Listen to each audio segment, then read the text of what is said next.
Hi everybody, welcome to my channel. Today we have review for the next game. Sit comfortably, take something to eat or drink, and we starting. Our character stumbles upon an abandoned house of a sorcerer. That's so lucky, because the hero is an alchemist and can use the remains of the inventory of the missing predecessor.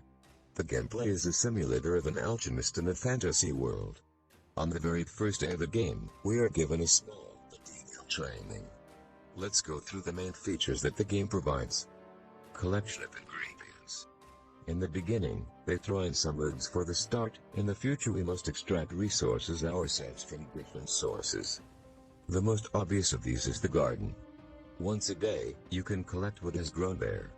Quite enough resources are falling. Something can be bought from merchants who come to the shop from time to time. Potions part. The process seems complicated, but it is actually simple and consists of several aspects. First of all, you need to see what resources are available and which of them are not a pity to spend. Something should be saved for research, in my opinion. Next, some logical work is done. We compare the ingredients added to the cauldron with an alchemical map. To do this, hover the cursor over the grass and see in which direction the craft will go along the map when this particular resource is added. Our goal is to add ingredients so that ultimately the research path leads to some kind of beneficial effect. You often have to rely on intuition, although the map is not particularly conducive to reaching a dead end. It sounds complicated, but it's actually quite simple. I will open not an obvious nuance. Each type of resource directs the craft according to a specific pattern. That is, if we have already remembered that this mushroom draws such a loop, then it will always draw this loop. This helps to plan the development of the research on the map. By the way, there are also places designated as a field of bones.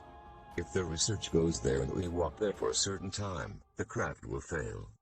In order to start cooking, we throw the ingredients into the mortar. You can immediately go into the cauldron, but this will waste more resources. Grind them and add them to the cauldron. When the path is planned, stir the brew in the cauldron with a spoon.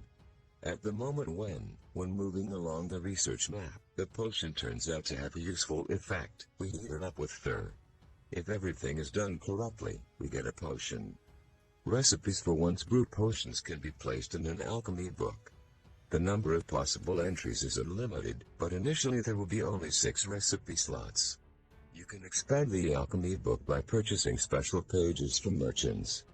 What are the good things about the studied potions? You can either craft them with one click of a button or continue research on the map starting from the point that turned out to be the final recipe, if, of course, there are enough resources here and now. Flasks are not created in order to create them.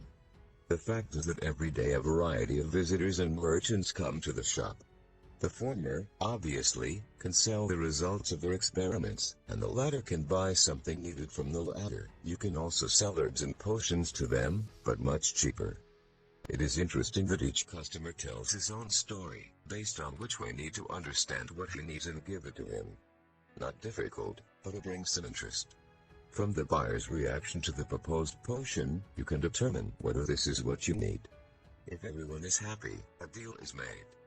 If the buyer requires something that is not available, then if resources are available, he can craft what he needs on the go. There is no time limit for visitors to wait for goods, so there is no fuss. You can also bargain in an attempt to gain more gold, then you will have to play a small, unpretentious mini-game.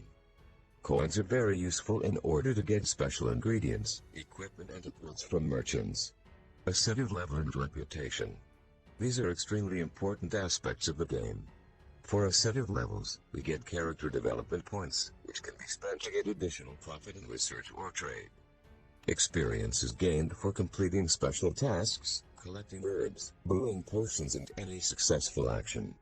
Also, every day, special icons, green books, appear on the research map, for passing through which, including those that appear in the maps that have already been explored, experience will be awarded to raise the level. Reputation grows when trading is good. If it is not possible to get the goods requested by the buyer, it goes down. A high reputation leads to receiving pleasant buns and increasing demands from visitors. Global goals. Cooking potions for peasants and royal guards is certainly great, But the game also has a global goal, the most difficult crafting of a philosopher's stone. To create it, you will have to perfectly study recipes, including complex ones, purchase equipment and craft a lot of potions. And you will need to go through as many as 5 stages of crafting. Pros: simple but stylish, nice graphics. As far as I understand, only one melody plays, but it quite well emphasizes the atmosphere. An excellent yet easy to understand crafting system. Many ingredients, the types of potions themselves, a wonderful research system in the form of a large map. Good character development system. Good Russian localization of the text, no voice acting. Minuses: several minor grammatical errors in the texts of the dialogues. Conclusions: nice game. Especially for lovers of leisurely exploration and crafting. Although this is early access, it is already playing well. If promises are kept, it will get even better.